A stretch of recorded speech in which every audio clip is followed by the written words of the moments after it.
UTI അഥവാ urinary tract infection.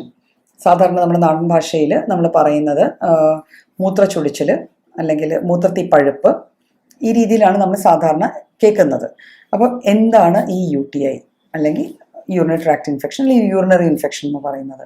അതായത് നമ്മൾ സാധാരണ ഈ ഇൻഫെക്ഷൻ ഉണ്ട് എന്ന് പറയുന്ന ആൾക്കാർ അവരുടെ യൂറിൻ റിപ്പോർട്ടിൽ കുറച്ച് പസ്സൽസ് കാണും, കുറച്ച് RBCs, ചിലപ്പോൾ RBCs കാണും, ചിലപ്പോൾ എപ്പിത്തീലിയൽ സെൽസ് അല്ലെങ്കിൽ കാസ്റ്റ്, ഇങ്ങനെ ഒരു റിപ്പോർട്ടും കൊണ്ടായിട്ടായിരിക്കും വരിക, ഡോക്ടറെ എനിക്ക് UTI ആണ്. അല്ലെങ്കിൽ ചിലർ കുറേ ലക്ഷണങ്ങളുമായിട്ടായിരിക്കും വരിക. അപ്പോൾ നമ്മളുടെ ഈ റീനൽ സിസ്റ്റം എന്ന് പറഞ്ഞാൽ നമുക്ക് 2 വൃക്കകളുണ്ട്, 2 സൈഡിൽ 2 വൃക്കകൾ വെച്ചിട്ടുണ്ട്.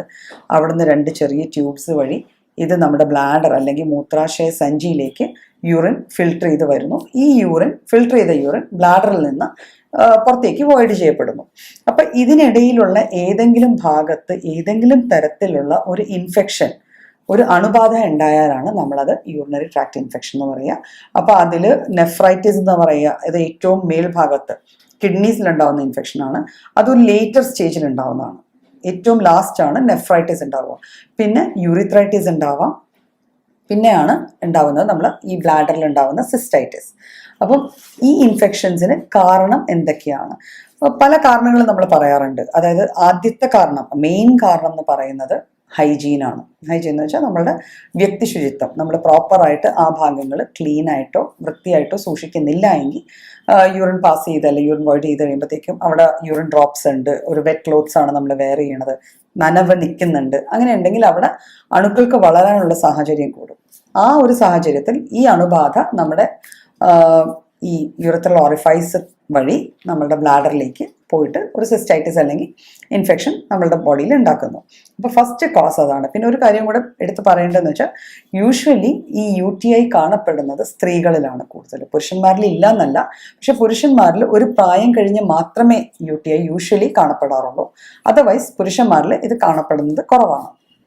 പിന്നെ സെക്കൻഡ് റീസൺ എന്ന് പറയുന്നത്, നമ്മളെല്ലാവരും കേൾക്കാറുണ്ട്, ഒരു യാത്ര കഴിഞ്ഞ് ഇപ്പം വന്ന് കഴിഞ്ഞ് മൂത്രച്ചൊടിച്ചിലുണ്ടായി. അപ്പോൾ പലപ്പോഴും നമ്മുടെ അടുത്ത് വരുന്ന കേസസിൽ പറയുന്നത്, ഡോക്ടറെ ഇന്നലെ ഒരു ലോങ് ട്രിപ്പ് പോയിരുന്നു, അപ്പോൾ ഇടയ്ക്കെങ്ങും യൂറിൻ പാസ് ചെയ്യാൻ ഇറങ്ങാൻ പറ്റിയില്ല, അതുകൊണ്ട് യൂറിൻ ഹോൾഡ് ചെയ്ത് വെച്ചത് കൊണ്ട്, അല്ലെങ്കിൽ യൂറിൻ കുറേ നേരം ഹോൾഡ് ചെയ്തിട്ട് പിന്നെ പാസ് ചെയ്തത് കൊണ്ട്, ഇങ്ങനെ പല കാരണങ്ങൾ കൊണ്ടും UTI വന്നു ചേരാം. അതായത് ഒരു യൂറിൻ പുറത്തേക്ക് കളയേണ്ട സംഭവമാണ്, അത് ഒരു പരിധിക്ക് അപ്പുറം ബ്ലാഡറിൽ തന്നെ റീറ്റെയിൻ ചെയ്യുമ്പോൾ അവിടെ തന്നെ സ്റ്റാഗ്നൻ്റ് ആയിട്ടിരിക്കുകയല്ലേ, കെട്ടിക്കിടക്കുന്ന വെള്ളത്തിൽ ദുർഗന്ധം വരും, അല്ലെങ്കിൽ അണുക്കൾക്ക് ഗ്രോ ചെയ്യാനുള്ള ചാൻസ് കൂടുതലാണ്. അപ്പോൾ ആ രീതിയിലാണ് സംഭവിക്കുക. അങ്ങനെ സംഭവിച്ചു കഴിയുമ്പോൾ UTIക്കുള്ള ചാൻസസ് ഉണ്ട്. പിന്നെ ഡയബറ്റീസ് ഉള്ള ആൾക്കാർ, നമുക്കറിയാം പ്രമേഹം അല്ലെങ്കിൽ ഡയബറ്റീസ് ഉള്ള ആൾക്കാർ എല്ലാത്തരം ഇൻഫെക്ഷൻസിനും അവർക്ക് സാധ്യതകൾ കൂടുതലാണ്. അപ്പോൾ UTI വരുന്ന ഒരു വ്യക്തിക്ക് ഡയബറ്റീസ് ഉണ്ടോ എന്നുള്ളത് ഒരു മാർക്ക്ഡ് ഫീച്ചറാണ്. ഡയബറ്റീസ് ഉള്ള ആൾക്ക് അടുപ്പിച്ചടുപ്പിച്ച് UTI വരാനുള്ള ചാൻസസ് കൂടുതലാണ്.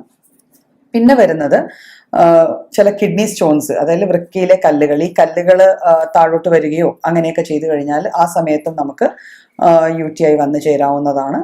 പിന്നെ ചില കോൺട്രസെപ്റ്റീവ് പിൽസോ അല്ലെങ്കിൽ കോൺട്രസെപ്റ്റീവ് മെത്തേഡ്സോ യൂസ് ചെയ്യുന്ന ആൾക്കാർക്ക്, അതായത് കോൺട്രസെപ്റ്റീവ് ലോഷൻസ് അല്ലെങ്കിൽ ക്രീംസ് ഒക്കെ യൂസ് ചെയ്ത് കഴിഞ്ഞാൽ ലോങ് യൂസിൽ UTI വരാം. പിന്നെ പ്രഗ്നൻസി സമയത്ത് UTI വരാനുള്ള ചാൻസസ് കൂടുതലാണ്. മെനോപോസ്, അതായത് ആർത്തവ വിരാമം വരുമ്പോഴും UTI വരാനുള്ള ചാൻസസ് കൂടുതലാണ്. പിന്നെ അൺഹെൽത്തി ആയിട്ടുള്ള സെക്ഷൽ കോണ്ടാക്ട്, ഈ കാരണങ്ങളെല്ലാം കൊണ്ട് ഒരു വ്യക്തിക്ക് UTI വന്നു ചേരാറുണ്ട്. പക്ഷെ നമ്മൾ കാണുന്ന നമ്മുടെ സൊസൈറ്റിയിൽ ഏറ്റവും കൂടുതൽ കാണപ്പെടുന്നത് ഒന്നെങ്കിൽ വാട്ടർ ഇൻടേക്ക്, വെള്ളം കുടിക്കുന്ന അളവ് കുറഞ്ഞുകൊണ്ടോ, അല്ലെങ്കിൽ ഈ പറഞ്ഞ പോലെ യാത്ര പോകുമ്പോൾ ഏതെങ്കിലും പെർഫെക്റ്റ്ലി ഹൈജീനിക് അല്ലാത്തത്, വൃത്തിഹീനമായ സാഹചര്യത്തിൽ നമുക്കൊരു ടോയ്ലറ്റ് യൂസ് ചെയ്യേണ്ടി വന്നത് കൊണ്ട്, ബാത്റൂം ഇൻഫെക്ഷൻ എന്നൊക്കെ പറയാറുണ്ട്, ആ രീതിയിലാണ് നമുക്ക് UTI വരാറുള്ളത്. എന്തൊക്കെയാണ് UTIയുടെ മെയിൻ ഫീച്ചേഴ്സ്? പേരിൽ പറയുന്നത് പോലെ തന്നെ മൂത്രച്ചൊടിച്ചിൽ, അതായത് മൂത്രം ഒഴിക്കുമ്പോൾ ഒരു പുകച്ചിലോ ഒരു ചൂട് ഫീലിങ്ങോ ഒരു ഇറിറ്റേഷനോ ഫീൽ ചെയ്യുക, ഇതായിരിക്കും പലപ്പോഴും ആദ്യത്തെ സിംറ്റം ആയിട്ട് കാണുക.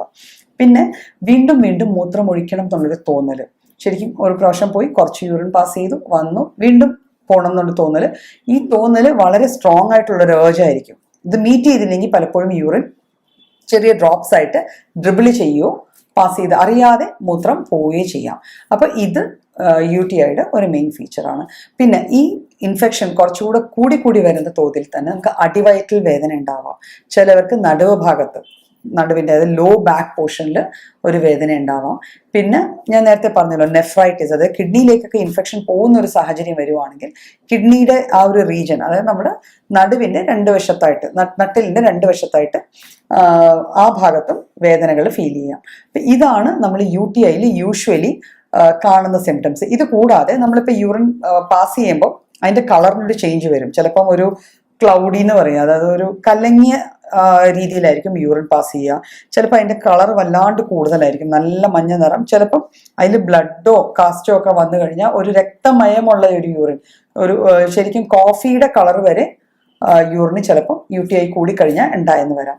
അപ്പം ഈ ഒരു സ്റ്റേജ് വരെയൊക്കെ സാധാരണഗതിയിൽ വരാറില്ല. പക്ഷെ ചില കേസസിൽ വരാറുണ്ട്. ലൈക്ക് ഒരു ബെഡ് റിഡൻ ആയിട്ടുള്ള ആള്, ഒരു പ്രായമുള്ള അമ്മയോ അച്ഛനോ ആരെങ്കിലും കിടപ്പിലായിട്ടുണ്ടെങ്കിൽ അവർക്ക് ഇൻഫെക്ഷൻ വന്നു കഴിഞ്ഞാൽ പലപ്പോഴും ഈ ഒരു സ്റ്റേജ് വരെ വരാം. അവർക്ക് ഇൻഫെക്ഷൻ യൂഷ്വലി വരുന്നത് നമ്മൾ ഈ യൂറോ ബാഗ് അവർക്ക് ഫിക്സ് ചെയ്ത് വെച്ചിരിക്കുന്നതുകൊണ്ട് അതുവഴി വന്ന ഇൻഫെക്ഷൻ ത്രൂ ആണ് ഇങ്ങനെ വരിക. അപ്പോൾ അവിടെ ആയിരിക്കും നമ്മൾ പലപ്പോഴും ഈ റെഡ് കളറൊക്കെ യൂറിനിൽ കാണാൻ സാധിക്കുക.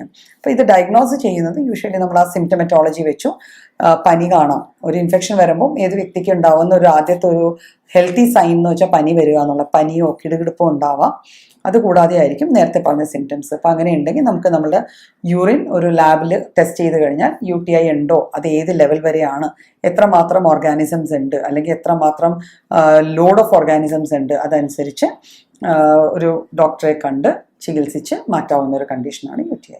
പിന്നെ ഒരു ഡോക്ടറിന്റെ സഹായം തേടാതെ തന്നെ പലപ്പോഴും ഒരു ചെറിയ സ്റ്റേജിൽ, ഫസ്റ്റ് സ്റ്റേജിലൊക്കെ നമുക്ക് UTIയുടെ ഫീച്ചേഴ്സ് കാണുന്നുണ്ട്, UTI ആണ് എന്ന് തോന്നുന്നുണ്ട്. നമുക്കൊരു ഡോക്ടറിൻ്റെ അടുത്ത് എത്താൻ താമസമുണ്ടെങ്കിൽ നമുക്ക് പ്രൈമറി ആയിട്ട് ചെയ്യാവുന്ന കുറച്ച് കാര്യങ്ങളുണ്ട്. അതായത് നമ്മൾ വാട്ടർ ഇൻടേക്ക് വല്ലാണ്ട് കൂട്ടുക. നല്ലപോലെ വെള്ളം കുടിക്കുന്ന മാത്രയിൽ തന്നെ യൂറിൻ പാസ് ചെയ്യുമ്പോൾ നമ്മളുടെ ഈ ബോഡിയിൽ ഉണ്ടായിരിക്കുന്ന ആ ഇൻഫെക്റ്റീവ് ഏജന്റോ അല്ലെങ്കിൽ ഇൻഫെക്ഷൻ്റെ ബാക്കി പത്രങ്ങൾ എന്തോ ആയാലും അത് യൂറിൻ ത്രൂ ഫ്ലഷ് ഔട്ട് ചെയ്തു പോകും. അപ്പോൾ അങ്ങനെ ഈ ഇൻഫെക്ഷൻ കുറയ്ക്കാൻ പറ്റും. അപ്പോൾ യൂഷ്വലി നമ്മൾ ബാർലിയിട്ട് തിളപ്പിച്ച വെള്ളം അല്ലെങ്കിൽ ഞെരിഞ്ഞിലിട്ട് തിളപ്പിച്ച, അതായത് ഡയൂറിറ്റിക് പ്രോപ്പർട്ടി ഉള്ളത്, യൂറിൻ കൂടുതൽ പ്രൊഡ്യൂസ് ചെയ്യാൻ കഴിവുള്ള പ്രോപ്പർട്ടി ഉള്ള ടൈപ്പ് ഓഫ് സാധനങ്ങൾ ഇട്ട് തിളപ്പിച്ച വെള്ളം കുടിച്ച് നന്നായി വെള്ളം കുടിക്കുക. പിന്നെ സ്ട്രോങ് ആയിട്ടുള്ള സാധനങ്ങൾ ലൈക്ക് ബ്ലാക്ക് കോഫി അല്ലെങ്കിൽ അങ്ങനത്തെ ഡ്രിങ്ക്സ് ഉണ്ടല്ലോ, ആൽക്കഹോൾ, പിന്നെ ഭയങ്കര പുളിപ്പുള്ള പാനീയങ്ങൾ, ഇതൊക്കെ കുടിച്ചു കഴിഞ്ഞാൽ നമ്മുടെ ബ്ലാഡറിന് കുറച്ചുകൂടി ഇറിറ്റേഷൻ കൂടുകയും പെയിനൊക്കെ കൂടുകയും ചെയ്യും. അപ്പോൾ അതെല്ലാം നമുക്ക് അവോയ്ഡ് ചെയ്യാം. പിന്നെ ചെറിയ ചൂട് വേണമെങ്കിൽ അടിവയർ ഭാഗത്ത് വെച്ച് കൊടുക്കാം, വേദന തൽക്കാലത്തേക്കൊന്ന് ശ്രമിക്കാൻ.